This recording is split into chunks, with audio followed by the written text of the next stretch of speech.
Hi everyone, আজকে আমরা বলবিদ্যার দশম অধ্যায়ের দুইটি প্রশ্ন দেখাবো। বলবিদ্যা নিয়ে এটি আমাদের সর্বশেষ ভিডিও। তাহলে চলো শুরু করা যাক।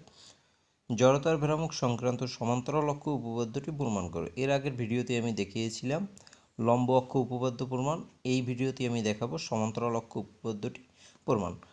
সমান্তরাল অক্ষ উপপাদ্য কি আছে? কোনো অক্ষের সাপেক্ষে একটি সমতল পাতলা পাতের জড়তার ভ্রামক পাতটির ভরকেন্দ্রগামী এবং উক্ত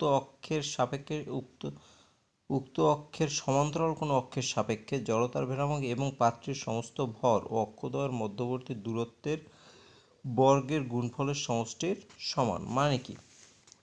কোনো অক্ষের সাপেক্ষে ধরে নিলাম কোনো অক্ষ হচ্ছে এ এর সাপেক্ষে একটি সমতল পাতলা পাত, এই যে সমতল পাতলা পাত, এর জড়তার ভ্রামক হচ্ছে আই এ। সমতল পাতলা পাতের জড়তার ভ্রামক আই এ, পাতটির ভরকেন্দ্রগামী এবং উক্ত অক্ষের সাপেক্ষে সমান্তরাল অক্ষ হচ্ছে বি। এই উক্ত অক্ষের সাপেক্ষে সমান্তরাল অক্ষ বি এর জড়তার ভ্রামক হচ্ছে আইবি এবং পাতটির সমস্ত ভর কত? পাতটির সমস্ত ভর হচ্ছে বড় হাতের এম। যেহেতু এক্স দূরত্বে পি বিন্দুর ভর হচ্ছে ছোট হাতের এম, তাহলে সমগ্র পাতের ভর হবে বড় হাতের এম। পাতটির সমস্ত ভর এবং অক্ষদ্বয়ের মধ্যবর্তী দূরত্বের বর্গের গুণফলের সমষ্টির সমান। অক্ষদ্বয়ের মধ্যবর্তী দূরত্ব রয়েছে আর, তাহলে সমান্তরাল অক্ষ উপপাদ্য মতে I A is equal IB plus পাতটির সমস্ত ভর হচ্ছে এম ইন্টু অক্ষদ্বয়ের মধ্যবর্তী দূরত্বের বর্গের গুণফলের সমষ্টির সমান।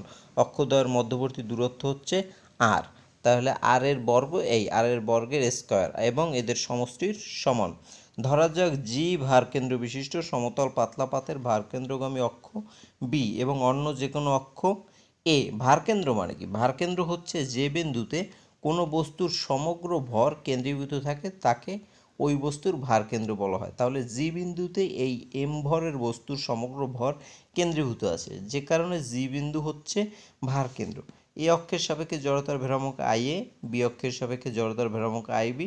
সমান্তরাল অক্ষ উপপাদ্য মতে I A is equal IB plus M R square. এবার এইটাকে আমাদের প্রমাণ করতে হবে। প্রমাণ: পাতটির ভরকেন্দ্রগামী বি অক্ষ হতে এক্স দূরের পি বিন্দুতে এম ভরের একটি কণা বিবেচনা করি। যেমনটি এখানে ছিল, বি অক্ষ থেকে এক্স দূরত্বে এম ভরের একটি কণা এই পি বিন্দুতে বিবেচনা করি। তাহলে এই কণাটা এ অক্ষ থেকে কত দূরে রয়েছে? এ অক্ষ থেকে রয়েছে আর প্লাস এক্স। তাহলে আর প্লাস এক্স দূরত্বে রয়েছে কণাটি। তাহলে এ অক্ষের সাপেক্ষে জড়তার ভ্রামক হবে এম ইন্টু দূরত্বের স্কোয়ার। তাহলে দূরত্ব কত? আর প্লাস এক্স। তাহলে এম ইন্টু আর প্লাস এক্সের স্কোয়ার। এ অক্ষ সাপেক্ষে জড়তার ভ্রামক এম ইন্টু আর প্লাস এক্সের স্কোয়ার। এবার এইটাকে আমরা এ প্লাস বি হোল স্কোয়ারের সূত্রে ভাঙাবো। M into R square plus twice X R plus X square. তাহলে এম দ্বারা গুণ করলে M R square plus twice M X R plus M X square. মনে করি পাতটি অনুরূপ অসংখ্য কণার সমন্বয়ে গঠিত। এই যে পাতটি রয়েছে, এই পাতেতে শুধুমাত্র একটি কণা নেই, সমগ্র পাত জুড়ে অসংখ্য কণা রয়েছে। অসংখ্য কণার সমষ্টি হচ্ছে পাতটি। তাহলে এ অক্ষের সাপেক্ষে সম্পূর্ণ পাতটির জড়তার ভ্রামক হবে আই এ সমান সমান সামেশন। এইটা যদি একটা কণার জড়তার ভ্রামক হয়, তাহলে সমগ্র কণার জড়তার ভ্রামক মানে এইটাকে যোগ দিলেই হয়ে যাবে।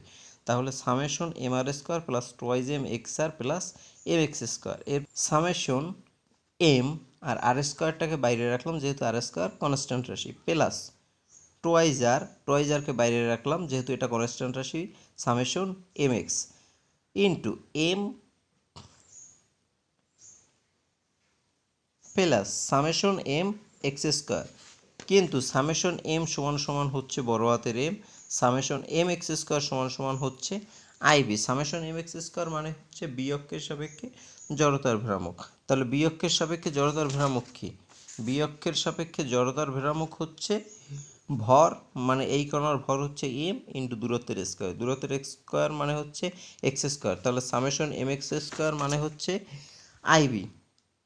অতএব আই এর সমান সমান এইটুকের পরিবর্তে আমরা লিখতে পারি এইটুকের পরিবর্তে এম আর সাথে থাকবে আর স্কোয়ার, প্লাস এইটার পরিবর্তে আমরা লিখতে পারি আইবি আর সাথে থাকবে twice R M x.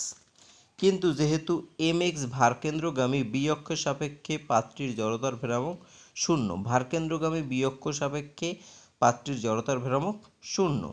mx is equal summation mx is equal পাত্রীর ভারকেন্দ্রগামী বিয়ক্ষ সাপেক্ষে জড়তার ভ্রামক শূন্য। তাহলে 1 নং সমীকরণ হতে পারে, যেহেতু এই টার্মটা শূন্য হয়ে গেল, তাহলে IA is equal IB plus MR square, আর twice R into summation mx এর পরিবর্তে আমরা লিখতে পারি শূন্য। অতএব IA is equal IB plus MR square. ইহাই সমান্তরাল অক্ষ উপপাদ্য। এবারে আমরা অন্য একটি প্রশ্ন দেখাবো। একটি অক্ষের সাপেক্ষে ঘূর্ণায়মান কোনো বস্তুর গতিশক্তির রাশিমালা প্রতিপাদন করো। ধরা যাক কোনো একটি অক্ষের সাপেক্ষে ঘূর্ণনরত কোনো দৃঢ় বস্তুর কণাসমূহের ভর যথাক্রমে m1 m2 m3 mn। উক্ত অক্ষ হতে কণাগুলোর দূরত্ব যথাক্রমে r1 r2 r3 rn। বস্তুটি ওমেগা সমকৌণিক দ্রুতিতে আবর্তন করলে এর প্রতিটি কণার কৌণিক দ্রুতি হবে ওমেগা। ঘূর্ণন অক্ষ থেকে কণাগুলোর দূরত্ব বিভিন্ন হওয়াতে v ইজ ইকুয়াল ওমেগা আর সূত্র অনুসারে প্রতিটি কণার রৈখিক দ্রুতি ভিন্ন ভিন্ন হবে। কেন হবে? দেখো, যেহেতু প্রত্যেকটা কণার দূরত্ব ভিন্ন ভিন্ন, তাহলে প্রত্যেকটা কণার রৈখিক দ্রুতিও হবে ভিন্ন ভিন্ন। যেহেতু আর এর দূরত্ব সেম না, তাহলে ওমেগা আর গুণ করলে পরও আমরা আলাদা আলাদা মান পাবো। সূত্র অনুসারে প্রত্যেকটি কণার রৈখিক দ্রুতি ভিন্ন ভিন্ন হবে। ধরা যাক কণাগুলোর রৈখিক দ্রুতি যথাক্রমে v1 v2 v3 vn। তাহলে আমরা লিখতে পারি m1 ভরের কণার ঘূর্ণন শক্তি e1 সমান সমান হাফ m v1 স্কোয়ার। যেহেতু এই সূত্রটা আমরা তো আগেই পেয়েছি, গতিশক্তি সমান সমান হাফ m v স্কোয়ার, তাহলে m1 কণার ক্ষেত্রে গতিশক্তি e1 সমান সমান হাফ m1 v1 স্কোয়ার। এক্ষেত্রে এইটা হচ্ছে ঘূর্ণন অক্ষ AB। এই অক্ষকে কেন্দ্র করে এই দৃঢ় বস্তুর প্রত্যেকটি কণা ঘূর্ণায়মান। এক্ষেত্রে m1 কণা রয়েছে r1 দূরত্বে, m2 কণা রয়েছে r2 দূরত্বে, m3 কণা রয়েছে r3 দূরত্বে। m1 কণার রৈখিক দ্রুতি হচ্ছে v1, m2 কণার রৈখিক দ্রুতি হচ্ছে v2, m3 কণার রৈখিক দ্রুতি হচ্ছে v3। এভাবে এখানে e1 সমান সমান half m1 v1 square. v1 এর পরিবর্তে আমরা লিখতে পারি ওমেগা r1। ঠিক আছে, তাহলে v1 এর পরিবর্তে যদি আমরা ওমেগা r1 লিখি, যেহেতু স্কোয়ার আছে, তাহলে omega square r1 square. v1 স্কোয়ারের পরিবর্তে আমরা লিখতে পারি ওমেগা স্কোয়ার r1 স্কোয়ার। অনুরূপভাবে m2 ভরের কণার গতিশক্তি হবে e2 সমান সমান half m2 r2 square omega square. m3 এর ক্ষেত্রে half m3 r3 square omega square. এভাবে যদি করতে থাকি, অসংখ্য কণা রয়েছে, তাহলে mn ভরের কণার ঘূর্ণন গতিশক্তি en সমান সমান half mn rn square omega square. অতএব বস্তুটির মোট ঘূর্ণন শক্তি হবে সবগুলো ঘূর্ণন শক্তির সমষ্টি। তাহলে E সমান সমান e1 plus e2 plus e3 en। তাহলে e1 এর মান ছিল এইটা, half m1 r1 square omega square.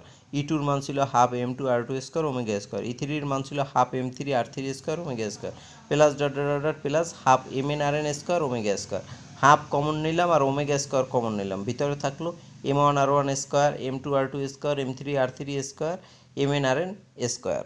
অতএব E সমান সমান লিখতে পারি হাফ, এপাশে রয়েছে ওমেগা স্কোয়ার, এই দুটো তো আমরা কমন নিয়েছিলাম, আর ভিতরে রয়েছে m আর r এর সমষ্টি 1 থেকে n পর্যন্ত। তাহলে আমরা কণার সমষ্টি ধরে নিলাম i সংখ্যক, তাহলে summation i mi ri square. এখানে i সমান সমান 1 2 3 n। i is equal summation mi ri square, মানে জড়তার ভ্রামক i সমান সমান, একটু আগের প্রশ্নেও আমরা দেখিয়েছি, জড়তার ভ্রামক সমান সমান ভর গুণ দূরত্বের স্কোয়ার। তাহলে i সমান সমান summation i mi ri square. অতএব আমরা পাই E is equal half i omega square. যেহেতু এই হাফ এই, আর এই অংশের পরিবর্তে আমরা লিখতে পারি i, আর এই ওমেগা স্কোয়ার এই। দেখ, এই প্রশ্নটাই অন্যভাবে দিতে পারে। কিভাবে দিবে দেখো, দেখাও যে কোনো বস্তু একক কৌণিক বেগে আবর্তন করলে, একক কৌণিক বেগ মানে কি? একক কৌণিক বেগ মানে ওমেগা। ওমেগা বেগে আবর্তন করলে এর জড়তার ভ্রামক ঘূর্ণন শক্তির দ্বিগুণের সমান। তাহলে তোমরা কি করবে, এই পর্যন্ত করার পর এক পাশে রাখবে i ওমেগা স্কোয়ার, আর এই টুটাকে আর গুণ করে ইর সাথে গুণ করে দেবে। তাহলে এক পাশে হবে টোয়াইজ আর এক পাশে হবে i ওমেগা স্কোয়ার। তাহলে জড়তার ভ্রামক i ওমেগা স্কোয়ার সমান সমান ঘূর্ণন শক্তির দ্বিগুণের সমান, এটাই দেখাতে বলছে। তাহলে এটা ছিল দশম অধ্যায় বা বলবিদ্যা নিয়ে আমার সর্বশেষ ভিডিও। বলবিদ্যা নিয়ে আমি আর কোনো ভিডিও বানাবো না। যদি কোথাও কারো কোনো সমস্যা থেকে থাকে তাহলে কমেন্ট করবে, আমি সেই কমেন্টে রিপ্লাই দেওয়ার চেষ্টা করব বা সেই টপিকের উপর ভিডিও বানানোর চেষ্টা করব। ধন্যবাদ।